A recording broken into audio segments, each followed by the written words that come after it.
Doctor of Digital. And welcome to Sex 101. Sex 101 is created to empower our sexes and relationships.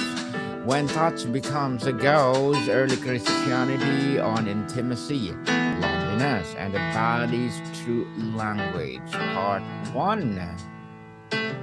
And this series arises from an original article on Substack by Yap with Sarah, and that's entitled When You're Not Touched, So You Touch, the Lie Sex Keeps Telling You.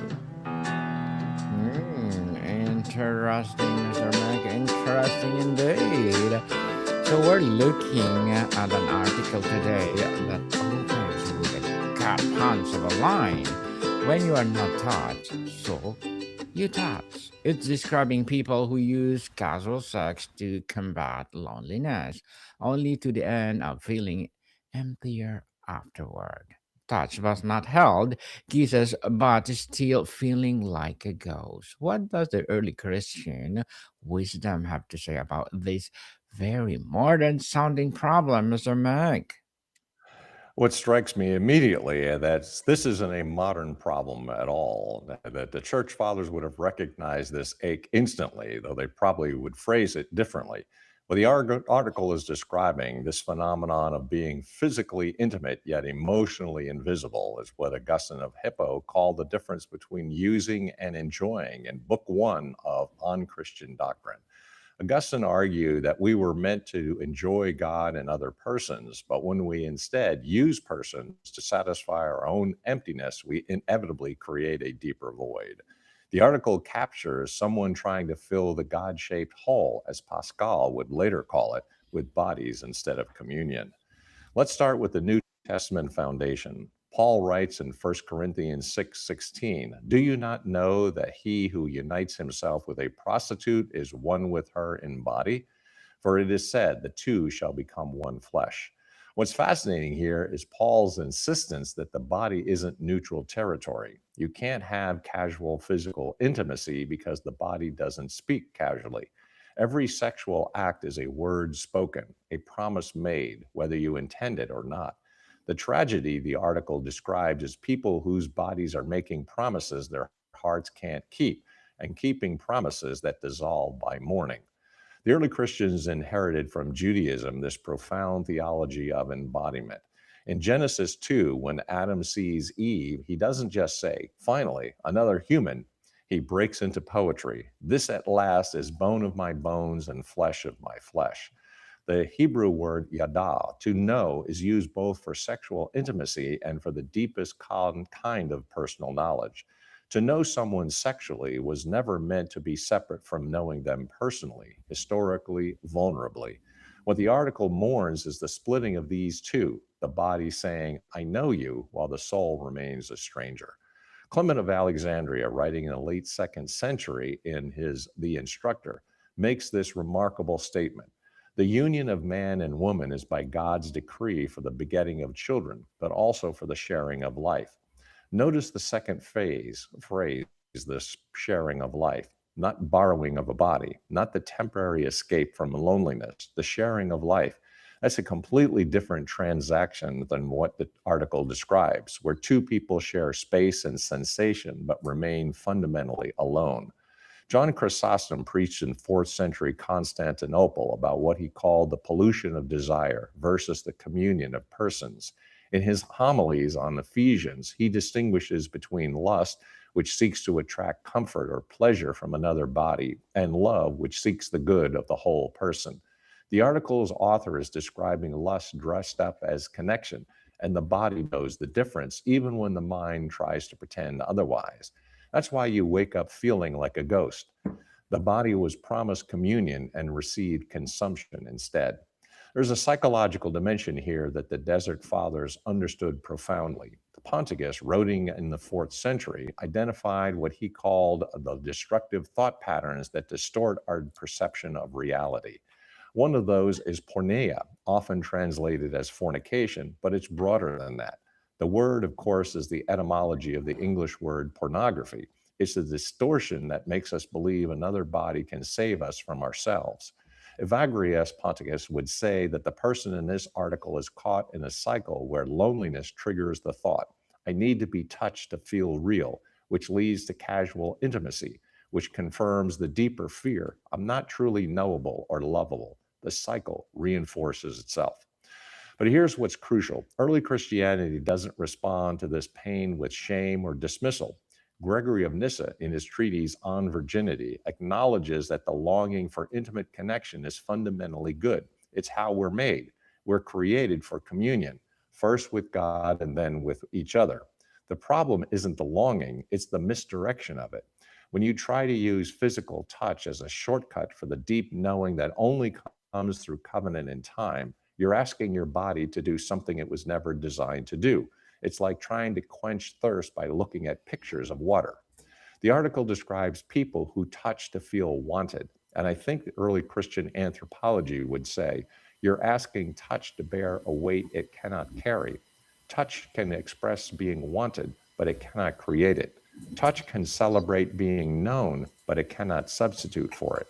When touch is asked to do the whole job, to simultaneously prove you're desirable, valuable, memorable, and real, it collapses under that impossible burden, leaving you feeling more ghostly than before.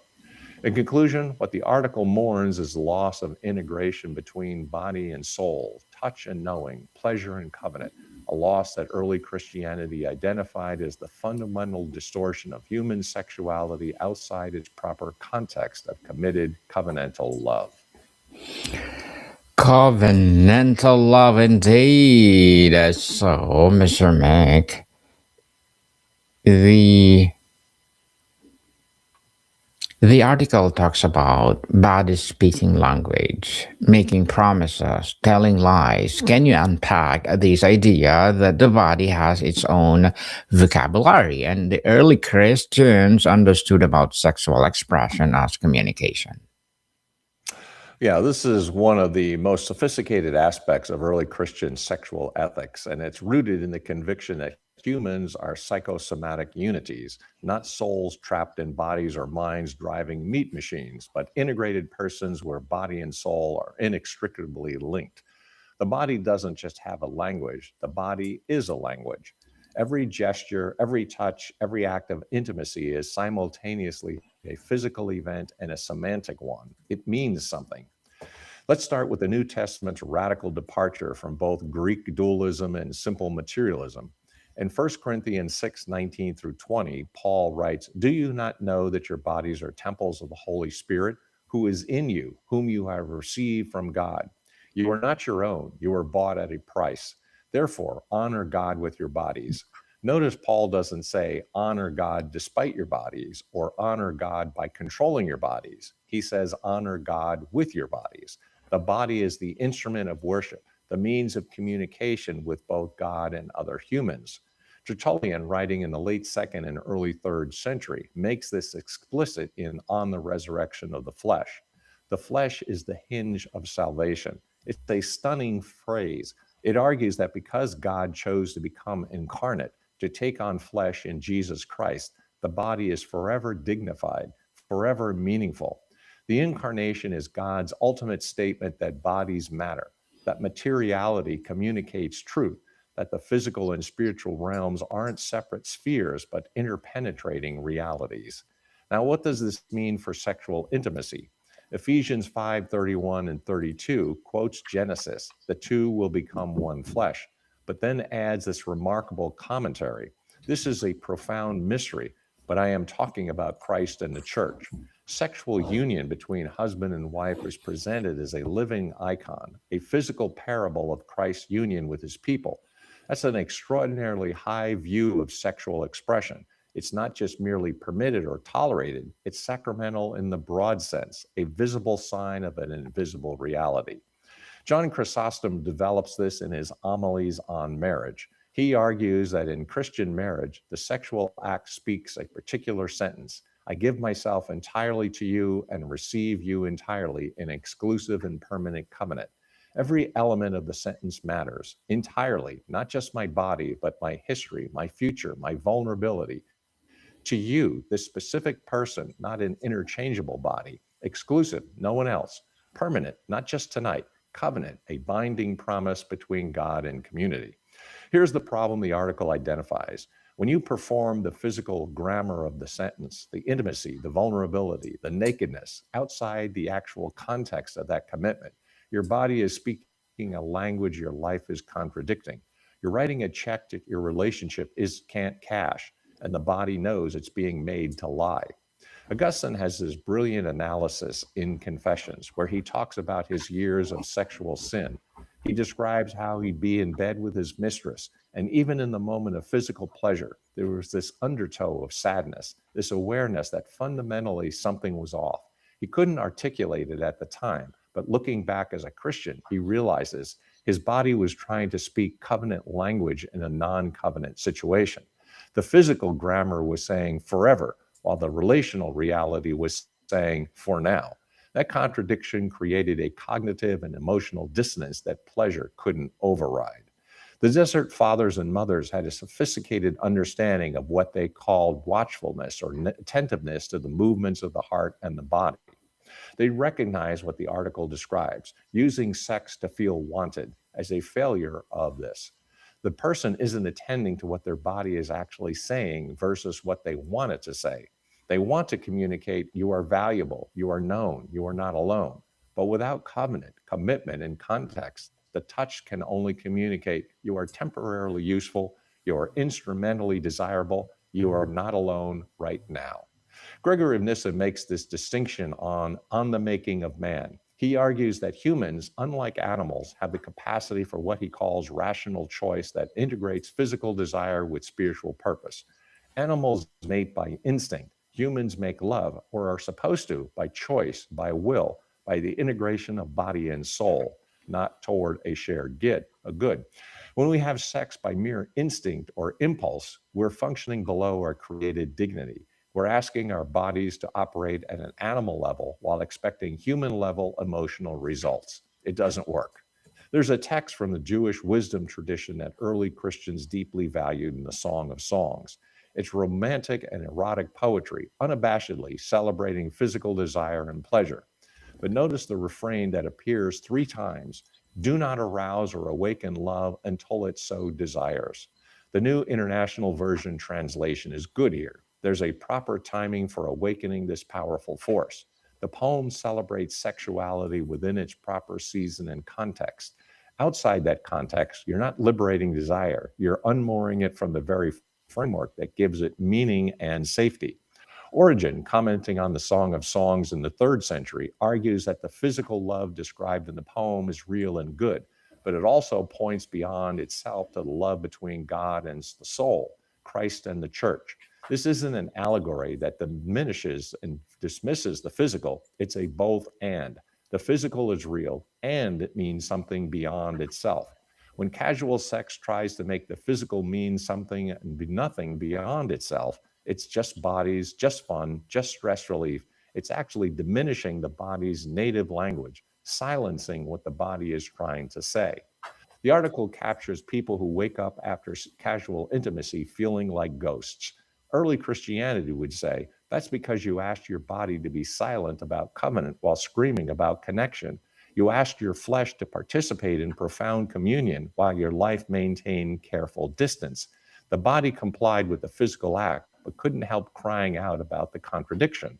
That's the ghost feeling, the awareness that you were physically present but personally absent, that communion was promised but isolation was delivered. In conclusion, early Christian anthropology insists that the body speaks a language of covenant, commitment, and communion. And when we force it to say something else, we experience the deep dissonance of being made to lie with our very flesh. Mr. Meg, the article describes a specific kind of poverty, not the absence of thoughts, but thoughts that disconnected for genuine relationship. How did early Christian thinkers understand this distinction between physical contact and actual intimacy? This is where early Christianity offers a remarkably sophisticated critique that's desperately relevant today. The distinction you're naming is the difference between contact and communion, between physical proximity and personal presence. The fathers would absolutely recognize what the article describes. You can be naked with someone and still be wearing a mask. You can be physically intertwined and emotionally continents apart. Let's start with Jesus himself. In Luke 8, there's this amazing scene where Jesus is walking through a crowd and people are pressing against him from all sides. Someone touches his cloak, and Jesus stops and asks, "Who touched me?" His disciples are baffled. "Master, people are crowding and pressing against you." But Jesus insists someone touched him differently, with intention, with faith, with personal connection. The distinction is between being bumped by bodies in a crowd and being met by a person in need. One is contact, the other is communion. This becomes a central theme in early Christian reflection on intimacy. Basil the Great, writing in the 4th century in his Long Rules, distinguishes between what he calls fleshly, carnal, spiritual, but not in the sense of non physical. Rather, the spiritual means integrated, whole, personal. A body relationship treats the other person as a collection of body parts. A spiritual relationship receives the other person as a whole being, body, soul, history, wounds, and hopes, all of it. The article describes people having sex to feel wanted, and I think this gets at something crucial. There's a difference between being wanted and being known. You can be wanted for what your body provides, pleasure, distraction, validation, without being known as who you actually are. In fact, casual intimacy often works precisely because it doesn't require being known. You can have sex with someone while keeping your actual self carefully hidden. It's a transaction, not a revelation. Augustine talks about this in terms of lust versus love. That's a desire that seeks to possess, consume, and extract, or there's a love that seeks to give, serve, and elevate. In On the Trinity, he argues that cupitas, that treats the other person as a means to your own satisfaction, while caritas seeks the genuine good of the other, even at cost to yourself. Sexual intimacy can operate by either force. The question isn't whether there's pleasure, there can be pleasure in both. The question is whether the other person is an end in themselves or a means to your end. The article captures using some other body to escape loneliness, which is the textbook Cupiditas. You're not seeking to know and serve this person, you're using their body to medicate your own pain. And here's the cruel irony Augustine identifies. This leaves you always hungrier than before. It's like drinking salt water. The more you consume bodies to satisfy the longing for connection, the more insatiable that longing becomes because you're trying to satisfy a personal need with an impersonal solution. John Cassian, writing in the early 5th century in his conferences, discusses what he calls poverty of spirit versus poverty of circumstance. You can be materially wealthy but spiritually bankrupt, or vice versa. The same applies to touch. You can be regularly sexually active, but suffering from touch poverty because what you're receiving is contact without context, physical sensation without personal presence. Cassian would say you're rich in bodies, but poor in communication. That's a beautiful, and there is a beautiful and challenging text in Proverbs 5 that early Christians often cited. It warns against the adulteress, but then describes marriage. May your fountain be blessed, and may you rejoice in the wife of your youth. A loving doe, a graceful deer. May her breasts satisfy you always. May you ever be intoxicated with your love and her love. Notice the language: satisfy, intoxicated, always. This isn't some prudish reflection and rejection of pleasure. It's saying erotic and sensual satisfaction comes from sustained intimacy with one person, not from collecting experiences with many. The always matters. The commitment creates the safety that allows true vulnerability, which enables deep satisfaction. Origen, in his homilies on Genesis, reflects on the phrase, Adam knew Eve, his wife, and she conceived. He points out that scripture uses yada, to know. That's not just a euphemism, but as a theological statement. The sexual act in covenant marriage is a form of knowledge. You come to know your spouse through sustained intimacy over years in a way that's impossible through casual encounters. It's not just knowing what they like physically, it's knowing how they've changed, how they grieve, how they heal, how they respond to your touch on a difficult day versus a joyful one. That knowledge is cumulative and requires commitment. The poverty the article describes is epistemological as well as emotional. The person having casual sex isn't just touch poor, they're knowledge poor. They're having the physical experience of intimacy without gaining the personal knowledge that gives that experience meaning and depth. They're touching without knowing, being touched without being seen.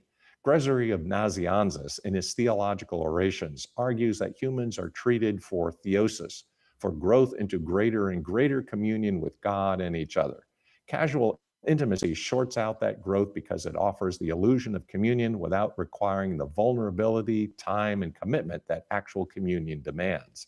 Here's what's particularly insidious.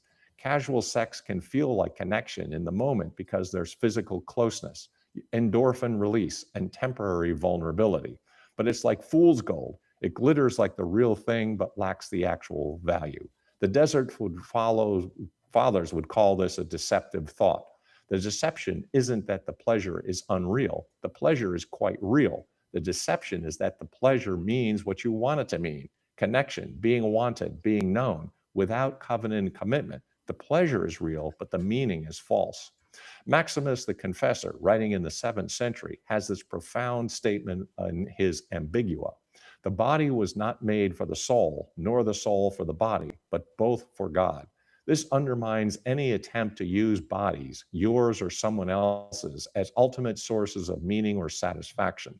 The body in sexual intimacy is meant to be an icon pointing towards and participating in divine love, not as an idol that pretends to be self-sufficient. When you try to extract ultimate meaning from touch alone, disconnected from covenant, and from it, you're asking the physical to do the metaphysical work it wasn't designed for. In conclusion, early Christianity identifies a profound difference between touch as contact and touch as communion, and insists that only the latter can satisfy the human hunger for intimacy, because only communion engages the whole person, body and soul, integrated in covenant. Body and soul with the covenant. Yes. So as we begin to wrap up, Mr. Meg, the article presents loneliness as the crossing force that drives people to use sex as a medication. But these early Christians see loneliness itself differently, not just a problem to be solved, but potentially as something instructive. This is an important reframe because modern Western culture treats loneliness as an emergency that must be solved immediately by any means necessary. But early Christian monasticism, which took loneliness and solitude seriously, offers a radically different perspective. They distinguish between destructive isolation and solitude that opens space for encountering God and for your true self. Loneliness can be either, depending on how you meet it. Let's start with Jesus. Before beginning his public ministry, he goes into the wilderness for 40 days, alone, hungry, vulnerable to temptation. This isn't accidental. The wilderness solitude is where Jesus confronts his own humanity, where Satan tests him with shortcuts and false promises, and where he clarifies his identity and mission. He emerges from that loneliness not damaged, but prepared. The same pattern repeats throughout the Gospels. Jesus regularly withdraws to solitary places to pray. The loneliness isn't the enemy, it's the classroom. The desert fathers and mothers of the 3rd and 4th centuries built entire communities around this insight. They went into the deserts of Egypt, Palestine, and Syria not because they hated people, but because they recognized that solitude reveals what noise and distraction conceal. Antony the Great, whose life Athanasius chronicled in the 4th century, spent years alone in abandoned tombs and desert fortresses. What he discovered there was both his own internal chaos, the swirling thoughts, desires, fears, and pride that constant activity kept hidden, and eventually, beneath that chaos, the presence of God in his own true identity. Here's the crucial insight. The loneliness the article describes, the ache that drives people to casual sex, is actually a message, not just a problem. It's your soul trying to tell you something important. John Climacus, in The Ladder of Divine Ascent, 7th century, argues that unwelcome feelings, including loneliness, are often God's pedagogy.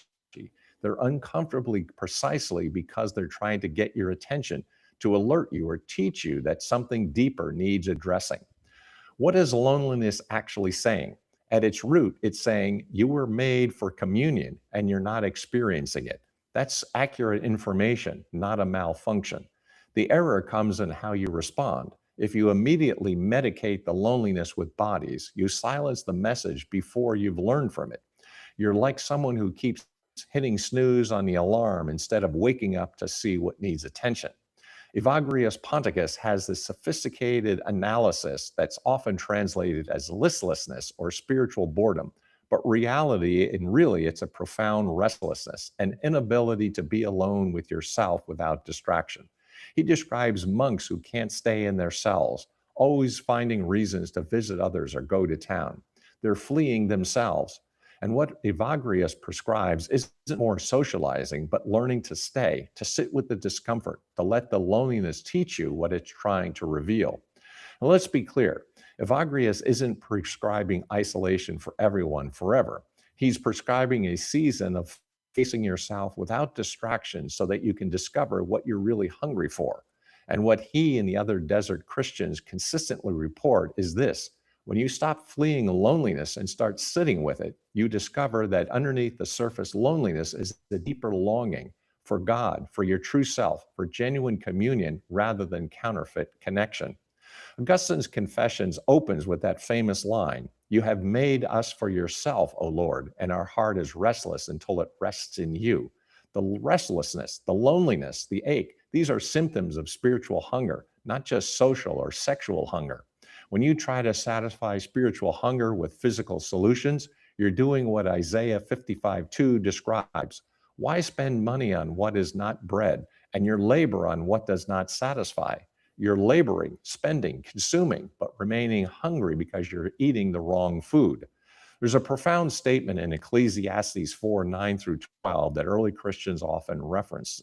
Two are better than one. Though one may be overpowered, two can defend themselves. A cord of three strands is not quickly broken. Notice, three strands, not two. The Jewish and Christian interpretation was that lasting human intimacy requires a third presence, God.